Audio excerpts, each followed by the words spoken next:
से हुई है तो अमेरिका के अंदर फायरिंग का एक और वाकया पेश आया है। इस बार 16-17 साल का एक लड़का पकड़ा गया। गिरफ्तारी जब हुई तो कहा जाता है कि इसके नापाक अज़ाइम थे, ऐसे मंसूबे थे जो बड़े एस्टैब्लिशमेंट्स को, बड़े इंफ्रास्ट्रक्चर को निशाना बनाने की कोशिश कर रहा था। न्यूयॉर्क का टाइम्स स्क्वायर जहां पर फायरिंग हुई, गोलियों की आवाज से खौफो हरास चारों तरफ देखा गया। नुकसान किसी तरह का जानी नहीं हुआ है, जिसकी कंफर्मेशन मकामी पुलिस की जानिब से की गई है और पुलिस ने मुश्तबे मुलजिम को गिरफ्तार करने का दावा किया, जिसकी उम्र महज 17 साल बताई जाती है।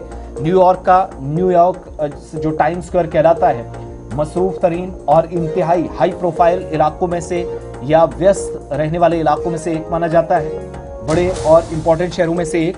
3:40 के आसपास फायरिंग का ये वाकया पेश आया और इतलात के मुताबिक यहां पहली एक चैंपियनशिप भी होने जा रही थी न्यूयॉर्क के अंदर, निकफील्ड स्ट्रीट्स में, लोअर मैनहट्टन के अंदर।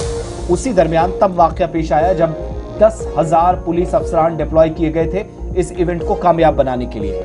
हजारों अफराद की तैनाती के बावजूद इस तरह का वाकया पेश आया।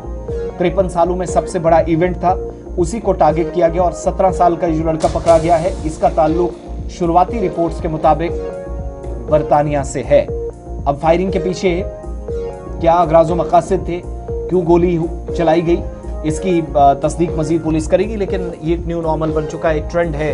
अब वेपन लाइसेंस हासिल करना, फिर पब्लिक प्लेसेस पर फायरिंग करना, कहीं पर भी गोलियां चलाकर लोगों की जान लेना, अमेरिका के अंदर ये नया सिलसिला हमने देखा है, जिसमें मजीद अब इस तरह के वाकयात बढ़ रहे हैं या इजाफा हुआ है।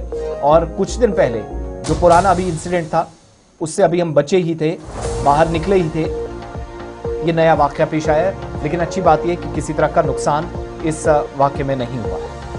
चलिए, बात अमेरिका ईरान के हवाले से हो रही है तो आगे बढ़ते हैं। बात